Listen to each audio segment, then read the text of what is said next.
जनता vote यूं नहीं कर देती है।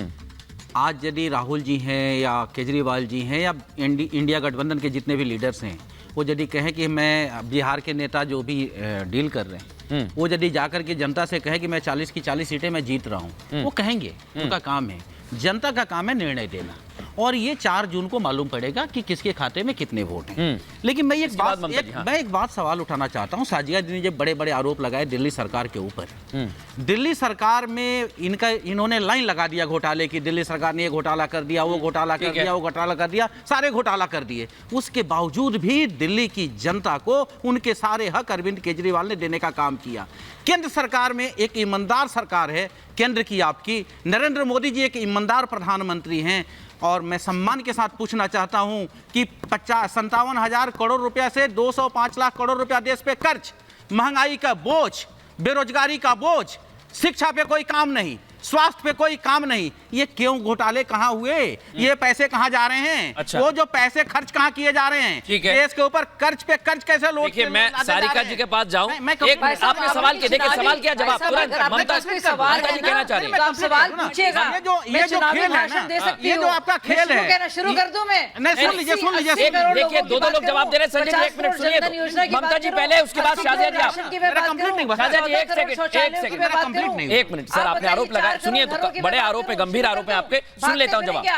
शाजिया जी 1 सेकंड, ममता जी कह रही है, उसके बाद आ ही रहा हूं मैं। सारिका जी भी कुछ कहना चाहती हैं। सारिका जी आ रहा हूं, 1 सेकंड रुकिएगा बस। ममता जी 30 सेकंड। देखिए, मैं अरविंद केजरीवाल जी से ये पूछना चाहती हूँ कि शिक्षा मॉडल की ये लोग बात करते हैं ना, कौन सा शिक्षा मॉडल? जो दिल्ली के सरकारी स्कूल हैं, मैं गारंटी से कह रही हूँ मृदुल जी, जो आम आदमी पार्टी के नेता, विधायक और इनके जो बड़े बड़े पदाधिकारी हैं, उनमें से अगर किसी के एक का बच्चा इन स्कूल्स में जाता हो तो मैं मान जाऊंगी, जो ये बोलेंगे मैं करूंगी। दूसरा, स्वास्थ्य मॉडल, ये कहते हैं कि हमने दिल्ली के अंदर जो दिल्ली के सरकारी अस्पताल है उनको वर्ल्ड क्लास बना दिया, और इन्हीं के राघव चड्ढा आजकल यूके भगे हुए हैं आंखों को ऑपरेशन कराने के लिए। अगर इतने वर्ल्ड क्लास थे तो उन्होंने यहाँ पर क्यों नहीं कराया? तीसरी बात 30 सेकंड, इन्होंने बोला था कि 2020 तक दिल्ली के अंदर 1000 मोहल्ला क्लिनिक बन जाएंगी। मैं गारंटी दे रही हूँ, डिबेट करना छोड़ दूंगी, अगर 200 अप एंड रनिंग सही कंडीशन में आप मोहल्ला क्लिनिक दिखा दो। आप कौन से एक मैं फैक्ट रखना चाह रहा हूं ममता जी, सिर्फ एक मैं फैक्ट रखना चाह रहा हूं, क्योंकि देखिए, क्या झूठ बोल रहे हो? मेरा काम फैक्ट रखना है। संजय जी ने दावा किया मोहल्ला क्लिनिक का, ममता जी ने भी आरोप लगाए,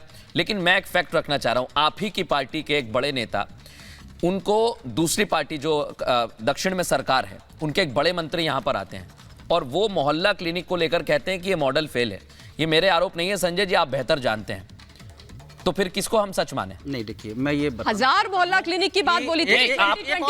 मंत्री हैं, बड़े मंत्री हैं, आप कहो 2024 आ गया है, 200 भी नहीं है। आप ही को ठीक है, मैं सारे गौरव भाटिया बीजेपी का प्रवक्ता है, सब झूठ, सब नकली। गौरव भाटिया एक चीज इन्होंने नहीं करी। आज ये बताएं इन्होंने क्या एम्प्लॉयमेंट क्रिएट किया? आज हमारे दिल्ली के एक मंत्री के साथ एक स्कूल में आमंत्रित करने के बाद स्कूल से भागे थे, आप लोगों का कैमरा था। मैं वही कह रहा हूं, एक मिनट था कि वो भाग चुके थे वहां से, उन्होंने सच्चाई। देखिए, मैंने सामने फैक्ट रख दिया है। लेकिन अब देखिए, नहीं 1 मिनट संजय जी, 1 मिनट। असली सरकार हटाओ, ये जो नारा है देश में बुलंद हो रहा है, ये जो नारा है विपक्ष पर छापेमारी अभियान, खतरे में है संविधान, इससे लड़ेगा इंडिया में 2024। मेरी बात सुन लीजिए संजय जी, आपका बोलो भ्रष्टाचार करो, दिल्ली को बर्बाद कर कोई सेंस नहीं। ये नारा है। सारिका जी को ऑनर कर दीजिए, सारिका जी के पास जाओ। 1 मिनट, ममता जी और संजय जी 1 सेकंड, ममता जी और संजय जी 1 सेकंड। सारिका जी, मेरा छोटा सवाल है, मोहल्ला क्लिनिक की बातें हो रही हैं, तमाम बातें हो रही हैं, लेकिन मैं फिर आ रहा हूं। शाजिया जी तुरंत आपसे जवाब लूंगा। सारिका जी बड़ी देर से वेट कर रही थी। सारिका जी, सिर्फ और सिर्फ क्या आपको लग रहा है बिहार में भी जो आज आप गठबंधन के साथ खड़े हैं, बड़े बड़े नेताओं को आपने टिकट नहीं दिया, कह दिया कि ये कांग्रेस का मसला है, कांग्रेस जाने, फिर ये कैसा गठबंधन? सारिका जी।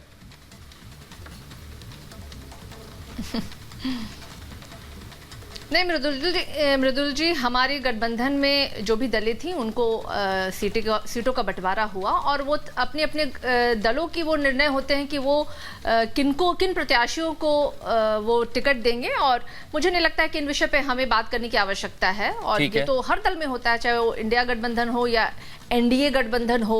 लेकिन देखिए अभी भारतीय जनता पार्टी की हमारी प्रवक्ता हैं यहाँ पे और एक राजनीतिक विशेषज्ञ के रूप में भी दूसरी भारतीय जनता पार्टी की प्रवक्ता है। इनको वैसे पहले मैंने प्रवक्ता के रूप में ही देखा था, लेकिन आजकल ये रूप बदल करके आजकल वो डिबेट्स में आ रही हैं, लेकिन वो पक्ष तो रख रही हैं भारतीय जनता पार्टी की, एकदम भेदभाव से भरी हुई एकदम। देखिए लोग बार-बार कहते हैं कि घुटने टेकने की बात करते हैं, मेरा रूप नहीं बदलता है, भ्रष्टाचारी बदलते हैं। सारिका बहन, अब सारिका बहन आपने मेरे रूप की बात करी है तो सुन लीजिए ना। देखिए आप लोग वही है ना, अरे मेरी प्यारी बहन, सुन जो लीजिए महिला ना, खिलाड़ियों पे मोलेस्ट करने वाले लोगों को गले लगाती हैं, आप लोग वही है ना, आप वही है ना जो बलात्कारियों को गले लगाती हैं, भ्रष्टाचारियों को गले लगाती हैं, आप वही है ना जो महिलाओं को नंगा करके घुमाया जाता है तो मुंह पे सेलो टेप कर लगा के बैठ जाती हैं। अरे आप वही है ना जो महिलाओं को नंगा करके घुमाया जाता है तो मुंह पे सेलो टेप लगा के बैठ जाती हैं। सारिका जी और ममता जी एक सेकंड, तीन के चश्मे लग जाते हैं, आपको सारिका जी और ममता जी एक सेकंड, महिलाओं पे हो रहे अत्याचार आपको दिखाई नहीं देते हैं क्योंकि आपके आंखों पे टीन के चश्मे ना लग किसी जाते का हैं, पद है ना आपके किसी का कानों रूप में है, लकड़ी के पेंडियां ना लग जाती किसी हैं, का आप पद है ना किसी का रूप है। एक बार फिर से, अरे आप कितनी गिरी हुई मानसिकता की महिला है भाई, की महिलाओं पे हो रहे हैं अत्याचार और बलात्कार पे आपके मुंह नहीं खुलते हैं। ठीक है, ठीक है। और आप भ्रष्टाचारियों मैं एक सवाल फखरुल जी आपसे लेना चाहता हूँ। फखरुल जी मैं आ रहा हूं। सारिका जी ने बड़े आरोप लगाए। शाजिया जी आखिरी कमेंट आपसे लूंगा, फखरुल जी को सिर्फ 30 सेकंड दे रहा हूं क्योंकि आज मेरठ में बड़ी रैली हुई और मैं बार बार मेरठ पे इसलिए सवाल कर रहा हूं। फखरुल जी समझिए, क्योंकि सबसे बड़ी चुनौती आप ही के सामने है पश्चिमी उत्तर प्रदेश में। मृदुल जी, चुनौती हमारे सामने कुछ भी नहीं है क्योंकि हम मुद्दों की बात कर रहे हैं। अच्छा, किसानों की समस्याओं को हम उठा रहे हैं, आज सड़क पे बैठा हुआ है। हम नौजवानों की बात कर रहे हैं, उत्तर प्रदेश में जयंत यादव कह रहे हैं किसान सबसे ज्यादा इसी सरकार में खुश है। ये मेरे शब्द नहीं है, जयंत चौधरी के हैं। सॉरी, जयंत यादव बोल दिया मैंने गलती से। जयंत चौधरी अगर पुराने ट्वीट देख लीजिए, उनके गठबंधन में ना जाने से पहले तो काले कानूनों की बात कर रहे थे, अग्निवीर के लिए आंदोलन चला रहे थे पश्चिमी उत्तर प्रदेश में। तो वो कहते थे कि मैं चवन्नी तोड़ी हूँ जो पलट जाऊंगा। अब वो पता नहीं चवन्नी निकले क्या निकले जो पलट गए हैं।